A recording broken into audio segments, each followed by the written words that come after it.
पहले इल्जाम लगाते रहे ओवरसीज पाकिस्तानियों के ऊपर, हम पासपोर्ट कैंसिल कर देंगे, शनाख्ती कार्ड, और डूब मरा तुम लोग। लेकिन अजहर सिद्दीक साहब, आज पाकिस्तान के वज़ीर इत्तलात थे, उन्होंने प्रेस कॉन्फ्रेंस की, और प्रेस कॉन्फ्रेंस का मुझे तो लगता था कि मुद्दा सिर्फ ये होना चाहिए था कि जिस तरीके से ये वाक़या पेश आया फ्रैंकफर्ट में, इसका ना सिर्फ पुरजोर एहतजाज होना चाहिए था, पाकिस्तान की तरफ से प्रोटेस्ट रजिस्टर करवाना चाहिए था, लेकिन उनकी प्रेस कॉन्फ्रेंस के अंदर कहीं ना कहीं ये आंसर था कि हम पाकिस्तानी भी उसमें ढूंढ रहे हैं, और पाकिस्तानी भी वो जो पाकिस्तान तहरीक इंसाफ को सपोर्ट करते हैं। ये फ्रैंकफर्ट वाले वाक़े में जिसमें परचम के साथ बदतमीजी की गई, क्या रिस्पॉन्ड करेंगे इस पे आप?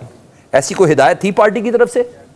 बहुत शुक्रिया, बहुत शुक्रिया। बड़े दुख और अफसोस का मकाम है, ऐसे लोग मुसल्लत कर दिए गए हैं जिनको इतना ही अंदाज़ा नहीं कि ओवरसीज़ पाकिस्तानी हमारी कितनी जान है, और बगैर किसी तहकीक के हर बात में ये बात ढूंढना। मैं तो पहले शुरू में जब आपने जिक्र किया बांग्लादेश का, मैं तो समझा पाकिस्तान का आपने जिक्र कर दिया है कि जो पाकिस्तान में फसाइयत हो रही है और जो हालात चल रहे, वो बाद में ख्याल है नहीं वो बांग्लादेश। लेकिन वहाँ भी आपने देखा कि बांग्लादेश के हालात जो जिस सिमत में जा रहे हैं वो सबक हैं, ये सबक सीख जाएँ।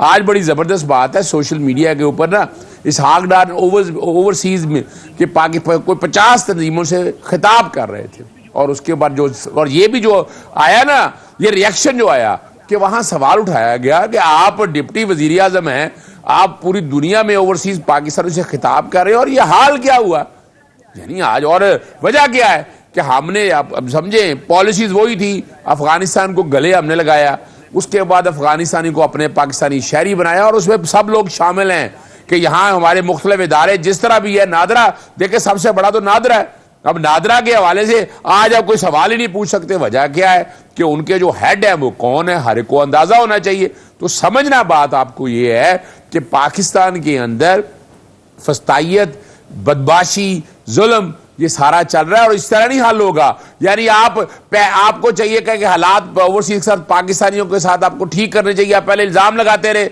ओवरसीज पाकिस्तानियों के ऊपर, हम पासपोर्ट कैंसिल कर देंगे, शनाख्ती कार्ड, और डूब मरा तुम लोग भाई।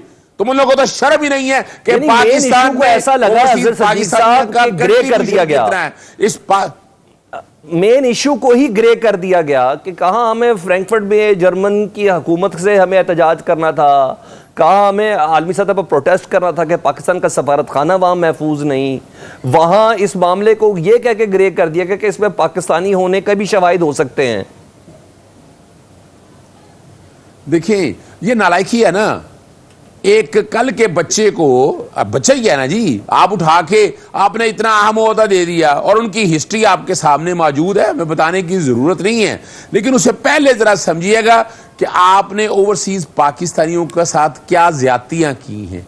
अजाइलम वाला जो नोटिफिकेशन जारी किया, मैंने बार बार लिखा उनको, वहां लोगों के लिए पासपोर्ट में जितनी तकलीफ है, जितना इनटेक आ रहा था, जितना आपके यहाँ फॉरेन रेमिटेंस आ रही, आज पाकिस्तान की इकॉनमी जो है वो जमूद का शिकार है, और आपकी पॉलिसी की वजह से। यानी आप क्या कर रहे हैं, आपने 2 पाकिस्तान बना दिए। जो ओवरसीज वाले बाहर चले गए वो पाकिस्तानी नहीं है, आप इस तरह ट्रीट कर रहे हैं उन लोगों को। आईने पाकिस्तान 1973 को वही हक उनको फराहम करता है जो एक आम पाकिस्तानी को है, याद रखिएगा। और यह भी याद रखिएगा कि पाकिस्तानी सफारत खाने के अंदर जो कुछ हुआ है वहां पाकिस्तानी कवानीन का भी इतलाक होता है, लेकिन शर्म नहीं ना, हया नहीं। आपको पता है ऑपरेशन मैं